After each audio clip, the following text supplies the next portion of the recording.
Already some fascinating developments in the Brong Ahafo region, and we will get the detail of what is causing that confusion and bring it to you as soon as possible. But back here at your election headquarters, we're quite pleased to have the man who speaks for the Ghana Police Service, Superintendent Cephas Arthur. Superintendent Arthur, thank you for your time. Good morning. Good morning. And of course, the police are going to be very, very busy today.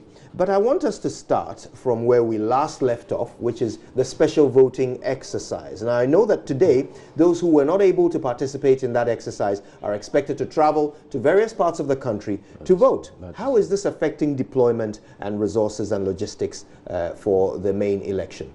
Yeah, indeed, it posed some amount of challenges.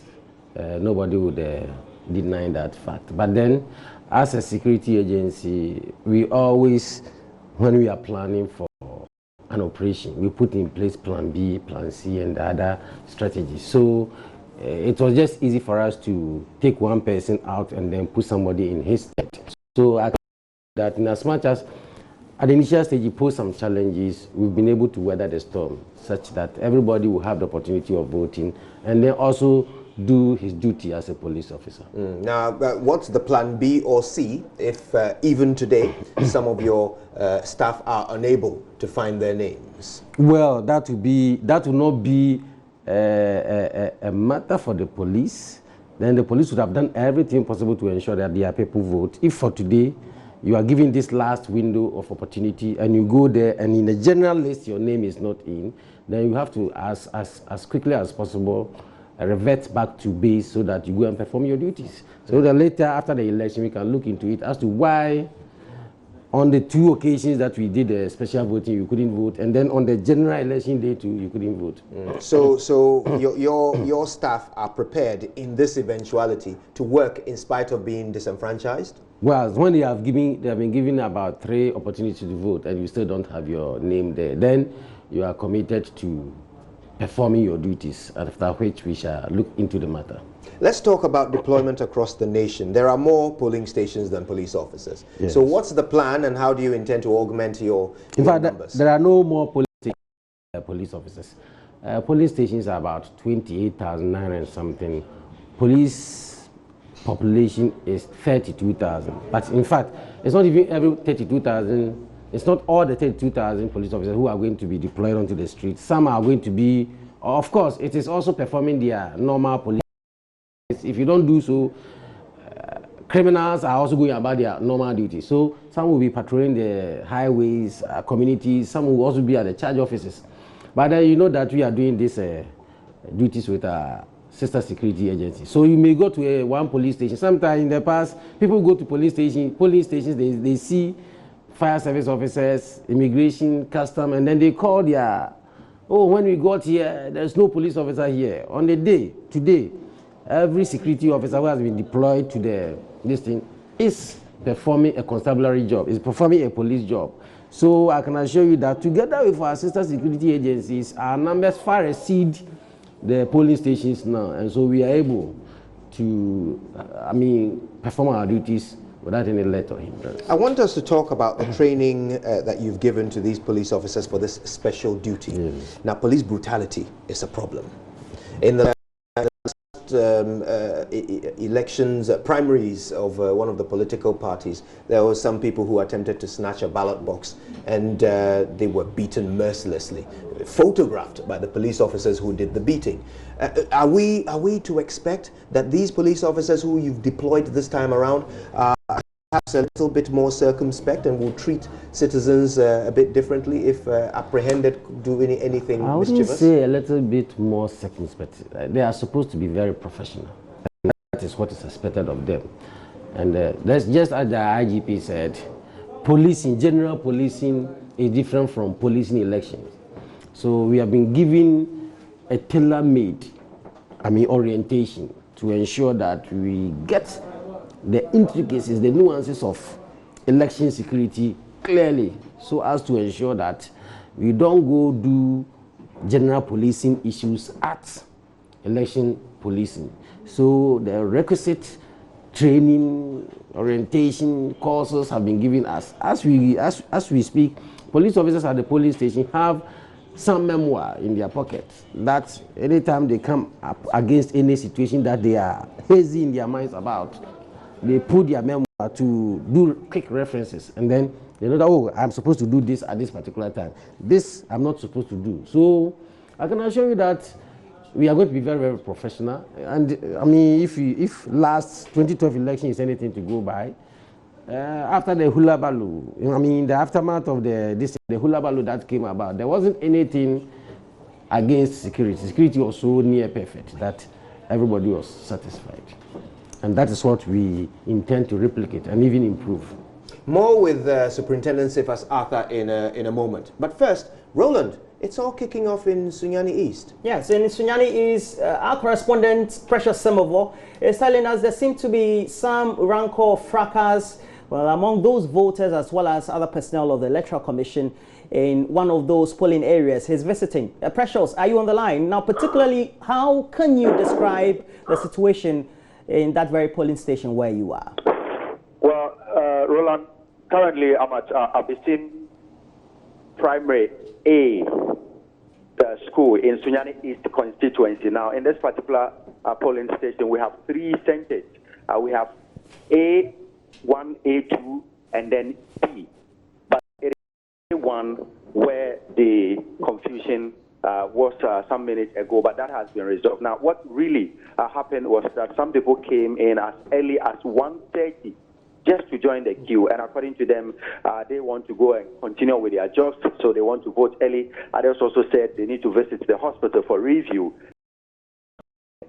But when the EC officials came in, they had to move them to a different location just to create enough space so that voting can go on as planned. But those who came in late quickly jumped into the area that they were asked to form the queue, affecting those who came in earlier. Some of them are old men and women, and that degenerated into something else. There was an argument, heated one, of course, but there is a security man here, policeman here, who intervened, explained issues to them, and as it stands now, calm has been restored whilst they are in the queue watching proceedings as the EC officials continues to take records ahead of the start of the voting. But it is the A that has a long queue, and I've counted close to 200 people in the queue. But if you go to the A2, there's just about 20 of them, and if you check also just about a handful of them waiting for officials to give them the green light so that they can start casting their vote.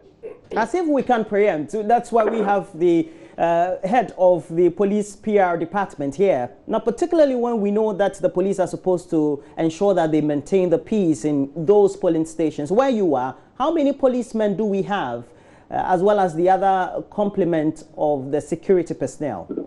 Well, as I stand here now, there's only one police officer at this particular center. That is one at Abisim Primary A, polling station A, and there's also another one at Abisim Primary A, polling station B, and also at Abisim Primary A, polling station B. So in all, we have 3 police officials, one at each polling center. If you take a look at the various polling centers, and you are saying you have 3 in where you are, we expectedly are supposed to have approximately 850 people on a list. Do you think perhaps there's some level of confusion or not knowing where they should be voting, and that's why we have one queue longer than the rest? I get from some of them. Some of them are not really sure which queue to join, which register that their name will be in. Some are only joining the queue because that is a long queue. But for those who are in the much shorter queue, are pretty sure that this is where their vote. And I must also emphasize that it seems those who came to do their verification will have things much easier than those who did not check. If you check, if you were part of the verification exercise, then you should know the exact polling center where you go and then cast your vote. Others are just trying their luck here. If that is the situation, what then are the officials of the Electoral Commission saying? Those are the very polling stations that you are. For now, now their preoccupation is with getting the materials and everything set so that they can start the voting exercise. And I hear one of them, whisper to the other that when everything is set and the voting process starts, then they can, as it were, guide those who will be coming in, probably taking a look at their card, their voters' ID card, and appropriate which queue to join. Some critics, even before the start of the polls, especially civil society, etc., were raising concerns that for those who have not gone through the verification or gone to check their name during the exhibition, will be joining one of the queues, just like we said earlier, and so we'll be abandoning the rest in one compound, for example. Have you seen any voter, perhaps, who has joined the queue up to the point of checking his or her name, hasn't seen it, and so will have to go and check the rest of the two where you are? Well, I'm sure I anticipate such a situation happening when voting starts. But that is what I anticipate because some of them clearly are not sure which line to join, because when they come, they start asking those who are already been here on their own, checking ID cards to ensure that probably they have the same information on the ID card, but for name, then they'll join the queue. But I anticipate that when voting actually starts, some people who join the queue get to the EC officials, and probably they may be referred to a different center. But the good news for them is that unlike the other two centers, which is much shorter, the polling station A1 is with a expected voters. So even if you are asked to move from this side to either the 1A or the B, it will be much easier because the number at that side is quite small. Well, time check in the studio, 2 minutes past 7, and we know that for those listening and watching, they will, in anticipation, would have been in polling stations trying to vote. Has voting started at your polling station? No, voting is yet to start. I can still see the EC officials, party agents, and other stakeholders busily, taking records at all 3 polling centers. As I look around, it is not maybe within the next few minutes they will be set to start voting. But as of now, officials are still taking records from the electoral materials before voting will start. Well, thank you very much, Precious Semevo. Precious Semevo is giving us the recce as well as what the situation report is in the constituency in Sunyani East. And quite interesting, Kwejo. Yes, indeed. This is just another example of what you would expect at the beginning of the process. Little confusion here and there. Speaking of which, right here on your election headquarters, we can now take you to the Ningo Pram constituency, where some disagreements between EC officials and party agents over the positioning of the voting booth has caught our attention. Luckily, Kwete Nate is right there and has this for us. Kwete, good morning. Bring us up to date on this little misunderstanding. Well, we're working to connect with Kwete, but in the meantime, this appears to be normal and expected.